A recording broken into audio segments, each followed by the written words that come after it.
एक बार की बात है। राजा उत्तानपाद नाम के एक प्रसिद्ध राजा थे। उनकी दो रानियां थीं। एक रानी का नाम सुनीति और दूसरी रानी का नाम सुरुचि था। सुनीति बड़ी रानी और सुरुचि छोटी रानी थी।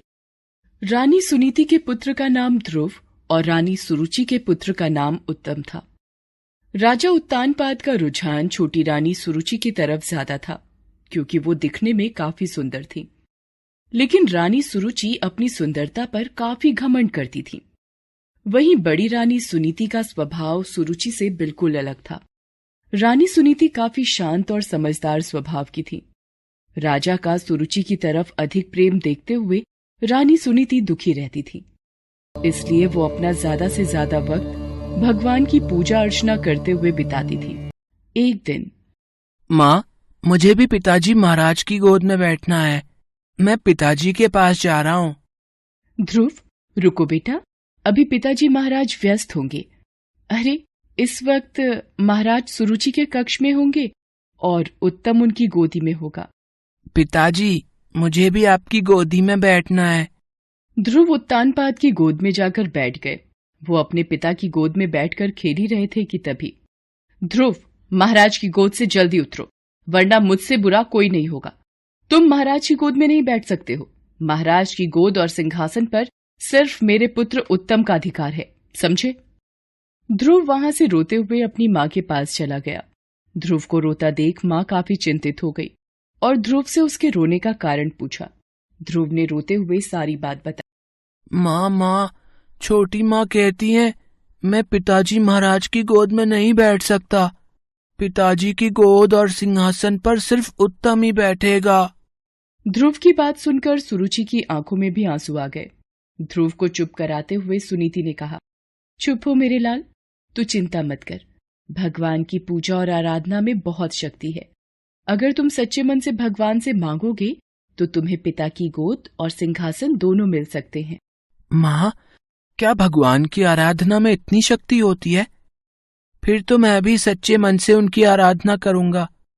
सुनीति को नहीं पता था कि बालक ध्रुव ने सच में भगवान की आराधना के लिए निर्णय बना लिया है। वो इस बात से बेखबर थी, पर ध्रुव अपने महल से भगवान की प्रार्थना करने जंगलों की तरफ निकल पड़े। रास्ते में, नारायण नारायण, अरे ये तो छोटा बालक ध्रुव है। ये अकेला जंगल की ओर क्यों जा रहा है? बालक ध्रुव, तुम जंगल की तरफ क्यों जा रहे हो? मैं भगवान का ध्यान करने जा रहा हूँ। नारायण नारायण, पर बालक ध्रुव, तुम अभी बहुत छोटे हो। तुम जंगल में कड़ी तपस्या कैसे करोगे? अपने पिता का प्यार पाने के लिए मैं कोई भी कड़ी तपस्या कर सकता हूँ महर्षि। आप मुझे आशीर्वाद दीजिए। नारायण नारायण, ठीक है बालक, मैं तुम्हें एक मंत्र का जाप बताता हूँ। ओम नमो भगवते वासुदेवाय नमः।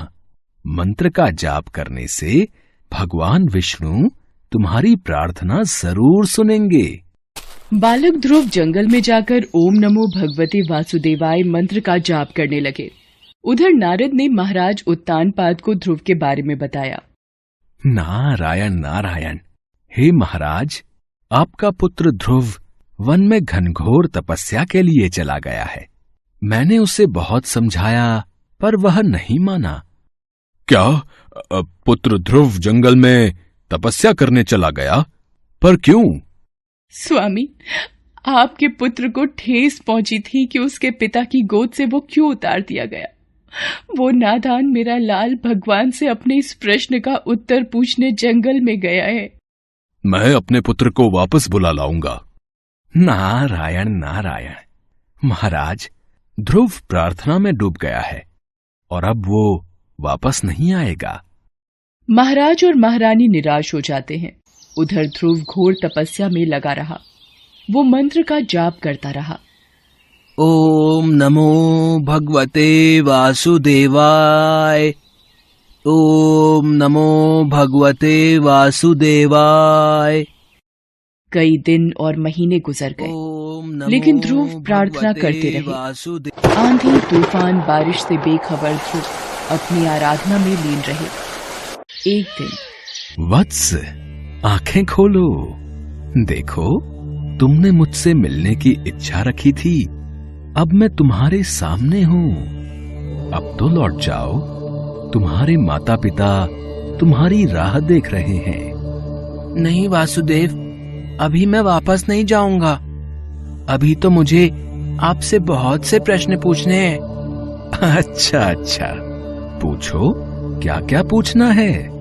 मेरे पिताजी ने मुझे अपनी गोद से क्यों उतारा और छोटी माँ ने ये क्यों कहा कि मैं सिंहासन पर नहीं बैठूंगा? अरे वत्स, एक साथ इतने सवाल। अच्छा बताओ, पहले किस सवाल का उत्तर दूं? मुझे मेरे पिताजी की गोद से क्यों उतारा गया? वत्स, इधर आओ, मेरे पास। थोड़ा और निकट आओ। आओ, मेरी गोद में बैठो। भगवान विष्णु ने बालक ध्रुव को अपनी गोद में बिठा लिया और जैसे ही भगवान विष्णु ने ध्रुव के मस्तक पर हाथ फेरा, एक चमक ध्रुव के शरीर पर पड़ी। स्वर्गलोक के सभी देवी देवता अद्भुत नजारा देखकर फूलों की वर्षा करने लगे। और कोई प्रश्न पूछना है वत्स? नहीं भगवान, मेरे मन में ज्ञान का प्रकाश जाग गया। अब जब मुझे आपकी गोद मिल गई तो मुझे और किसी वस्तु की आवश्यकता नहीं। अब मैं आपकी गोद में ही रहूंगा। नहीं वत्स, अभी तो तुम्हें अपने माता पिता की सेवा करके एक पुत्र धर्म निभाना है। आगे चलकर एक ऐसा राजा बनना है जो सदैव न्याय के पक्ष में रहे, ताकि फिर कोई बालक अपने प्रश्न का उत्तर जानने मेरी खोज में यूं जंगलों में न भटके। ध्रुव, मैं तुम्हें वरदान देता हूं, जब तक ये सृष्टि रहेगी तुम वहां नक्षत्र में अपने ही नाम से एक चमकता तारा कहलाओगे। लोग तुम्हें ध्रुव तारा कहकर तुम्हारी भक्ति को याद करेंगे। वत्स ध्रुव, ये सारा संसार मेरी ही संतान है। संसार की सेवा करना अर्थात मेरी सेवा करना। वत्स, जीवन की कर्म भूमि तुम्हें पुकार रही है।